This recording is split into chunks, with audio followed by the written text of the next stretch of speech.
బద్రీనాథ్ గారు, గౌతమి గారు రామచంద్రాపురం. రామచంద్రాపురం అంటే నియర్ సామర్లకోట. సామర్లకోట దగ్గర రామచంద్రాపురం. అక్కడి నుంచి వచ్చారు. పెళ్ళయ్యి 8 సంవత్సరాలు అయింది. చాలా చోట్ల తిరిగారండి వీళ్ళు కూడా. మరి ఫైబ్రాయిడ్ యుట్రస్ అని చెప్పారు, రైట్ ట్యూబ్ బ్లాక్ అని చెప్పారు, లో కౌంట్ ఉంది, 8 మిలియన్సే ఉన్నాయి అని చెప్పారు, ఏఎంహెచ్ లో అని చెప్పారు. ఐవీఎఫ్కి వెళ్ళండి అన్నారు. లేదు ఐవీఎఫ్కి వెళ్ళలేను అనుకుంటే ఫైబ్రాయిడ్ యుట్రస్కి సరదాగా ఒక ఆపరేషన్ చేద్దాం, వచ్చేసేయండి, లాప్రోస్కోపీ అన్నారు. ఇది పరిస్థితి. మరి ఇలా కాదురా దేవుడా, ఇప్పటికే 8 ఏళ్ళు అయిపోయింది, ఎన్నో చోట్ల మందులు వాడాం, ఎన్నో రకాలుగా ప్రయత్నం చేసాం, మరి వచ్చినట్టే వచ్చి కొన్ని ప్రెగ్నెన్సీలు పోతున్నాయి, మరి ఏం చేయాలి? ఇవన్నీ కాదు, ఏదో ఒక రకంగా మనం ప్రెగ్నెన్సీ పొందుదాం న్యాచురల్గా అని చెప్పి మన దగ్గరికి వచ్చారు. కరెక్ట్గా ఎన్నాళ్ళు వాడారండి మన దగ్గర మందులు? 5 మంత్సా? 5 మంత్స్ వాడారు. 5 మంత్స్లో ప్రెగ్నెన్సీ వచ్చేసింది. ప్రెగ్నెన్సీ వచ్చిందని అక్కడే బ్లడ్ టెస్ట్, స్కానింగ్ తీయించారు. మనం చెప్పినట్టు చేయించాం. ఎందుకంటే ఇంతకుముందు వచ్చి 2 మంత్స్లోనే ప్రెగ్నెన్సీ పోయింది కాబట్టి ఈసారి 3rd మంత్ వచ్చే వరకు చూద్దామని చెప్పి ఆగాం. 9 వీక్స్ ప్రెగ్నెన్సీ. ఇప్పుడు 9 వీక్స్ ప్రెగ్నెన్సీ కన్ఫామ్. గర్భసంచిలోనే వచ్చింది, 9 వీక్స్కి వచ్చేసింది, అంటే దాటేసింది. సో ఇది చెప్పండి. 6 అంటే మీకు అది ఫస్ట్దిలే, మొన్నటిసారి లాస్ట్ టైం వచ్చినప్పుడు 6 వారాలు, ఇప్పుడు 9 వారాలు అయింది. కరెక్ట్, బాగుంది, బిడ్డ బాగుంది, గర్భసంచిలో వచ్చింది, 9 వారాలు వచ్చింది. డెలివరీ డేట్ కూడా ఫిబ్రవరి 5వ తారీఖు ఇచ్చారు. Gestational sac seen, yolk sac seen, fetal heart regular and intrauterine viable pregnancy corresponding gestational sac corresponding to 9 weeks 3 days. Fetal parts, heart beat అన్నీ ఉన్నాయి. సో కరెక్ట్ నార్మల్ ప్రెగ్నెన్సీ అని ఇచ్చారు. చెప్పండి బద్రీనాథ్ గారు, మీరు చెప్పాలి. 8 ఏళ్ళ పాటు అక్కడ ప్రెగ్నెన్సీలు ఎందుకు రాలేదు, వచ్చినా ఎందుకు పోయినాయి, మరి నిలబడలేదు, మరి వీళ్ళేమో ఫైబ్రాయిడ్లు అన్నారు, ఏఎంహెచ్ లో అన్నారు, ప్రెగ్నెన్సీలే రావన్నట్టుగా చెప్పారు, లో కౌంట్ అన్నారు, మరి ఐయుఐలకి వెళ్ళాలి, ఐవీఎఫ్లకి వెళ్ళాలన్నారు, మరి ట్యూబులు బ్లాక్ అన్నారు. మరి ఇవన్నీ ఎలా సరైపోయినాయి? కేవలం మందులతో. మన ఐవీఎఫ్ చేయాలా, ఐయుఐ చేయాలా, ఆపరేషన్ చేయాలా? చేసామా? వీటి లేదన్నా, ఒక్కటి కూడా లేదు, కేవలం మందులు ఇచ్చామంతే.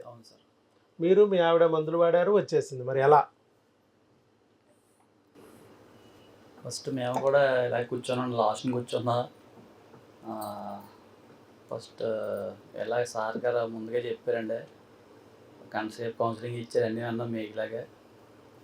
వెళ్ళి మెడిసిన్ వాడామండి. ఫస్ట్ టెస్టులు చేసేస్తారు,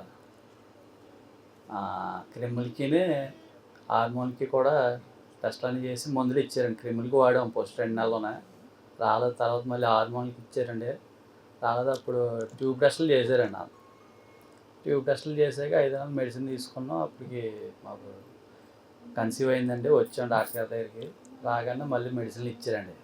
మెడిసిన్ ఇచ్చాక ఇంకా వాడుతున్నాం సార్. ఇంకా ఇప్పుడు మళ్ళీ 2వ సారి వచ్చామండి, ఈ మెడిసిన్ తీసుకుని వెళ్తున్నాం సార్. మీకు కూడా ఇక్కడ ఉన్న వాళ్ళందరికి కూడా వచ్చేస్తుందండి.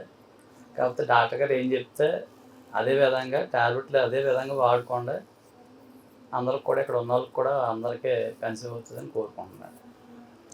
మరి అక్కడ వాళ్ళు ఫైబ్రాయిడ్ యుట్రస్ అన్నారు, మరి దానికి ఏమన్నా చేయమన్నారా? అప్పుడు పగలగొట్టమన్నారా, పచ్చడి చేయమన్నారా, లేకపోతే కోసేద్దామన్నారా, కాల్చేద్దామన్నారా, లేదా గర్భసంచి లేపేద్దామన్నారా?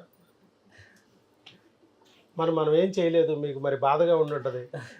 మీ ఆవిడ కూడా చాలాసార్లు అడిగింది, డాక్టర్ గారు ఫైబ్రాయిడ్ ఉందిగా, మరి దాన్ని ఏం చేస్తారు, ఏదో ఒకటి చేయరా అమ్మ, బిడ్డొస్తే గడ్డ అయ్యే అణుగుతాయి, వాటి గురించి మనం పట్టించుకోక్కర్లేదన్న. తర్వాత డాక్టర్ గారు ఏఎంహెచ్ లో కదా, ఏంటి పరిస్థితి? డాక్టర్ గారు ఏఎంహెచ్ లో ఉంటే అసలు పిల్లలు పుట్టరమ్మా అన్నారండి. అమ్మ, వచ్చింది నీ కడుపులోనే కదా, మీ ఆయన కడుపులో వస్తే పోనీ అనుమానించవచ్చు, మీ ఆయన ఎవరి దగ్గరికైనా వెళ్ళాడేమోనని. వచ్చింది నీ కడుపులో, పైగా న్యాచురల్గా వచ్చింది.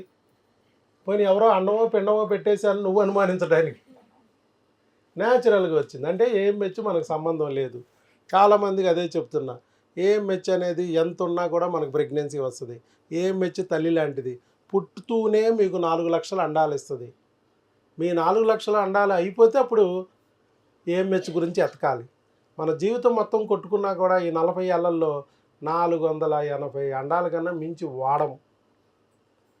నెల నెల వాడితే ఒకటి చొప్పున. కానీ అలా ఉండదు కదా, మనకి ఎక్కడ ప్రెగ్నెన్సీ వస్తే అక్కడ మిగతా అండాలు మనకు అవసరమే లేదు. మరి ఏం మెచ్చి అనవసరం అమ్మా, నువ్వు ఆల్రెడీ పుట్టేసావు, మీ అమ్మ ఉంది, మిమ్మల్ని కనేసింది. ఇక మీ అమ్మ ఎప్పుడు కావాలనుకుంటే నిన్ను మళ్ళా కనాలడానికి మళ్ళీ మీ అమ్మని ఎత్తుక్కోవాలి. నేను ఆల్రెడీ కనేసింది కదా. ఎదగడానికి అంటే అండాలు రావడానికి, ఎదగడానికి, అవి పక్వానికి వచ్చి వీర్యకణంతో కలవడానికి, వీటన్నిటికీ కారణమైన హార్మోన్లు వేరు. నువ్వు పెరగాలంటే మీ అమ్మక్కర్లా, పాలు కావాలి, ఆహారం కావాలి. అది మీ అమ్మ ఇచ్చినా పెరుగుతావు, ఆ అమ్మ ఇచ్చినా పెరుగుతావు. అమ్ముంటే అదృష్టమే. ఇక్కడ ఏం మెచ్చి పరిస్థితి కూడా అంతే.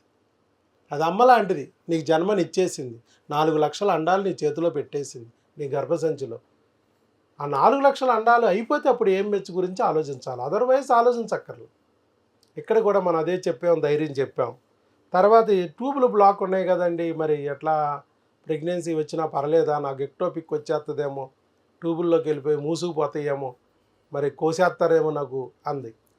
అమ్మ ట్యూబులు బ్లాక్ అవ్వడానికి కారణం క్రిములు, నీకు అదే ఇస్తున్నాను మందులు, టెస్టులు చేశాను, మందులు ఇచ్చాను. ఉన్న ఒక ట్యూబ్ బ్లాక్ అంటే రెండో ట్యూబ్ కూడా క్రిములు ఉంటాయి. మనది ఖాళీగా ఉంది కదా వచ్చేస్తుంది ప్రెగ్నెన్సీ అనుకోవడం కాదు. ముందు క్రిములను తొలగించుకోకపోతే నువ్వు అన్నట్టే నిజంగానే మళ్ళీ క్రిములు ట్యూబులను అడ్డం పడవచ్చు, ఎక్టోపిక్ రావచ్చు. కాబట్టి అందుకే మనం క్రిములకు వాడే వరకే మీరు కొంచెం జాగ్రత్తగా ఉండండి. ఆ తర్వాత హార్మోన్లకు వాడేటప్పుడు ట్రై చేయండి అని చెప్పాను. ఫస్ట్ 2 నెలలు క్రిములకు వాడేటప్పుడు భార్యాభర్తలు ప్రికాషన్ తీసుకోమన్నాను. తర్వాత 2 నెలలు హార్మోన్లకు వాడేటప్పుడు కలుసుకోమన్నాను. అంటే వాళ్ళు ఎగ్జాక్ట్గా ట్రై చేసింది 2 నెలలు. ఆ 2 నెలల్లోనే హార్మోన్లు కూడా సరివగానే టక్కనే అందుకుంది. ఇప్పుడు ఎక్కడొచ్చింది ప్రెగ్నెన్సీ, ట్యూబుల్లో వచ్చిందా? ఒక ట్యూబ్ మూసుకుపోయింది కదా, ఆపేయాలిగా. ఎడిపోతావు, నేను ట్యూబ్ మూసుకుపోయాను, ఎక్కడికి వెళ్ళడానికి లేదు, మీ అబ్బాయిని ఇక్కడ పెట్టి వెళ్ళిపో అందా, మీ అమ్మాయిని ఇక్కడ పెట్టి వెళ్ళిపో అందా? లేదు కదా. అంటే ట్యూబులు బ్లాక్ ఉన్న దానికి కారణం క్రిములు, ఆ క్రిములు గుర్తిస్తున్నాం, దాన్ని మందులతో తొలగిస్తున్నాం, నీకు ఎలాంటి అడ్డంకి లేకుండా చక్కగా అది గర్భసంచిలోకి రాణిస్తుంది. చూడండి ఎన్ని సమస్యలు, ఒకటి కాదు, ఒకటి చాలు మన అక్కాయికి ఐబిఎప్ప, ట్యూబులు బ్లాక్ చాలు ఐబిఎప్ప, ఫైబ్రాయిడ్ ఉంటే చాలు ఐబిఎప్ప, ఏఎంహెచ్ లో ఉంటే చాలు ఐబిఎప్ప, కౌంట్ తక్కువ ఉంటే చాలు ఐబిఎప్ప. 4 అప్పలు ఒక అప్ప కూడా లేకుండా మనం కానిచ్చేసాం న్యాచురల్గా మందులు. దాని కౌంట్ ఎలా పెరిగింది? ఈ అమ్మాయి ట్యూబ్ ఎట్టా మూసుకుపోయింది, మరి ఆ మూసుకుపోయినవన్నీ కూడా ఎట్లా ఓపెన్ చేయగలిగాం? సెలైన్ 4 months అయ్యాక సెలైన్ పర్స్ చేయారండి. అది చేయగానే తర్వాత మంత్ కన్సీవ్ అయిపోయింది. నెక్స్ట్ మంత్లోనే. అమ్మ ట్యూబులు మూసుకోవడానికి ప్రధాన కారణం క్రిములు. వెంట్రుకంత ఉన్న ట్యూబుల్లో క్రిములు చేరినాయి అంటే, పొక్కులు వచ్చినాయి అంటే, గడ్డలు వచ్చినాయి అంటే ట్యూబ్ మూసుకుపోద్ది, బ్లాక్. అదే క్రిమిని మనం గుర్తించి దానికి మందు పెడితే, క్రిమి చస్తే, పొక్కు పోతే ట్యూబ్ ఓపెన్. అలా మనం చేసుకోవాలి అన్నాను. అలాగే 4 నెలలు మందులు వాడిన తర్వాత కూడా అమ్మాయికి ప్రెగ్నెన్సీ రాకపోతే, క్రిములు చచ్చిపోయినాయి ట్యూబుల లోపల, అయినా ప్రెగ్నెన్సీ రావట్లేదు, ఒకవేళ క్రిముల కలేబరాలు ఏమన్నా అడ్డం పడుతున్నాయా అనేది సెలైన్ ద్వారా ట్యూబుల్ని వాష్ చేసాం. ఎప్పుడైతే ట్యూబుల లోపల ఉన్న మడ్డి మశానాన్ని క్లీన్ చేశామో సెలైన్ ద్వారా, కుట్టు లేదు, కోత లేదు, రక్తపు చుక్క లేదు, మత్తు లేదు. భోంచేసి వచ్చిన తర్వాత సరదాగా జాలీగా ఒక 5 నిమిషాలు సెలైన్తో ట్యూబుల్ని వాష్ చేయించుకోవడం. అది మన లేడీస్ స్టాప్ చేస్తారు. నోట్లో సెలైన్ తీసుకుని మింగమంటాం. మింగితే ఏమైంది? గొంతు లోపలికి వెళ్ళి పొట్టలోకి వెళ్ళి అనుకో, గొంతు తెరుచుకుందని అర్థం. గొంతు లోపలికి వెళ్ళట్లేదు, బయటికి కక్కేసుకుంది అనుకో, గొంతు మూసుకుపోయిందని అర్థం. నొప్పి వచ్చిద్దా? బయట అక్కాయిలు అట్లా కాదు నాన్న, హెచ్ఎస్జి డైవ్ ఎక్కిస్తారు, కాళ్ళు 2 కట్టేస్తారు, పెద్ద పెద్ద గుణపాలు పెడతారు, పొడువు పొడువు నొప్పి మేడం, ఎవరికే పిల్లలు కావాలంటే నొప్పి అంట, పడక తంతారు, కొడతారు, పిర్ర మీద 4 వాయిస్తారు, నొప్పికి ఇంజక్షన్ చేస్తాను ఎప్పటికా. ఇక్కడ నొప్పి ఏమైనా ఉందా మీ ఆవిడ? నొప్పే లేదు. నోట్లో సెలైన్ మింగడానికి ఏమి నొప్పి వస్తుందమ్మా? సెలైన్ తీసుకుని గర్భసంచిలో పుష్ చేస్తారు మన లేడీస్ స్టాఫ్. ఆ సెలైన్ గర్భసంచిలో నుంచి ట్యూబులు గుండా పొట్టలోకి వెళ్ళిపోయింది అనుకో, ట్యూబ్ ఓపెన్. ఎలకోగుని వెనక తన్నేసింది అనుకో 2 బ్లాక్, సెలైన్ నీళ్ళ లాంటిది, పెయిన్ లేదు. సరే ఎంత ఈజీ ప్రొసీజర్ చేశాను. లేడీస్ అయి ఉండి కూడా లేడీస్కి బాధ కలిగించే ప్రొసీజర్ చేస్తుంటే ఆ లేడీలో తల్లిని, చెల్లిని, మరి అక్కని, కూతుర్ని చూసుకున్న డాక్టర్ వైఎస్ బాబు మాత్రం బాధ లేకోకుండా చేస్తున్నాడే. అది డాక్టర్ వైఎస్ బాబు మ్యాజిక్ ఫార్ములా పనిచేసిందా? పనిచేసింది సార్. ఎంతోమందికి పనిచేసింది. 8 ఏళ్ల నుంచి రాని ప్రెగ్నెన్సీని, నిలబడిన ప్రెగ్నెన్సీని ఈరోజు రప్పించింది. ఫైబ్రాయిడ్ ఉన్నా, రైట్ ట్యూబ్ బ్లాక్ ఉన్నా, ఏఎంహెచ్ లో ఉన్నా, కౌంట్ తక్కువగా ఉన్నా రానిచ్చింది. అదే క్రిమి భార్యకి ఏ ట్యూబ్ అయితే మూసేసిందో అదే క్రిమి భర్త యొక్క వీర్యకణాల తలలు తినేసింది, తోకలు తినేసింది. తలా తోక నాకెందుకనే కౌంట్ను కూడా తగ్గించేసింది, మొత్తం మింగేసి.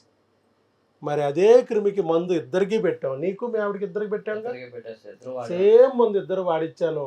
అటు ఆవిడ ట్యూబ్ ఓపెన్ అయిపోయింది, ఇటు ఈయన కౌంట్ పెరిగిపోయింది. న్యాచురల్గా ఇద్దరికి ప్రెగ్నెన్సీ వచ్చింది. చూడండి, ఒకడే రౌడీ, వాడు ఒకరింట్లో భూమిని కబ్జా చేశాడు, ఇంకొకరింట్లోనేమో రేప్ చేస్తానన్నాడు. రౌడీని లేపేశాం, ఇద్దరూ సేవ్ అయిపోయారు. అంతే కదా. ఇక్కడ కూడా అంతే అని చెప్పాను. ఒక క్రిమి ఉందంటే అదే క్రిమి రకరకాలుగా డ్యామేజ్ చేస్తుంది రకరకాల వ్యక్తుల్ని. క్రిమిని గుర్తించి దాన్ని మందు పెడితే ఒకరు కౌంట్ ఇంప్రూవ్ అయ్యిద్ది, ఇంకొకరికి ట్యూబ్ ఓపెన్ అయిపోద్ది, ఇంకొకరికి ఒవేరియన్ సిస్ట్ తగిలిద్ది, ఇంకొకరికి హెమరేజిక్ సిస్ట్ కరిగిపోద్ది, ఒకరికి ఫైబ్రాయిడ్ కరిగిపోద్ది. అసలు ఆ క్రిముల వల్ల చీముగడ్డలు, క్రిముల వల్ల వచ్చిన చీముగడ్డలు లేదా హార్మోన్ల సెగ వల్ల వచ్చిన సెగగడ్డలు, వీటిని గుర్తించి ఆ హార్మోన్లు తగ్గిస్తే సెగగడ్డలు పోతాయి, ఆ క్రిములను పోగొడితే చీముగడ్డలు పోతాయి అని చెప్పాము. అదే ఈరోజు ప్రూవ్ అయింది. అర్థమైంది కదా. చక్కగా ముందుకొచ్చి వీడియో ఇచ్చారు బద్రీనాథ్ గారు, గౌతమి గారు, మీకు అభినందనలు. బద్రీనాథ్ గారు, మీరు లాభం పొందడమే కాకుండా ఎక్కడో కాకినాడ నుంచి రామచంద్రాపురం ఏరియా నుంచి వచ్చి మరి ఇక్కడికి వచ్చి మందులు వాడి మీరు చక్కని రిజల్ట్ పొందారు. పొందిన వెంటనే మరి మన దగ్గరికి వచ్చి అది నిలబెట్టడానికి కూడా మందులు తీసుకున్నారు. మరి నిలబడింది కదా అనే ఒక ధైర్యంతో మరి మిగతా వాళ్ళకు కూడా ఇది తెలియాలి, వాళ్ళు కూడా ఉపయోగించుకోవాలి. అవును సార్. ఈ పద్ధతి ఉంది, ఐవీఎఫ్ అక్కర్లేదు, ఆపరేషన్లు అక్కర్లేదు అనే విషయాన్ని చెప్పడానికి ముందుకొచ్చారు. మీకు అభినందనలు. ఆయనకు కూడా గట్టిగా చప్పట్లతో అభినందనలు తెలియజేయండి అమ్మా. ఎందుకంటే చాలామంది వీడియోలు ఇవ్వడానికి ముందుకు రావట్లేదు. రోజుకు 10 వీడియోలు వస్తాయి మామూలుగా అయితే. గాడ్ బ్లెస్ యూ అండి. మందులు తీసుకెళ్ళండి. All the best.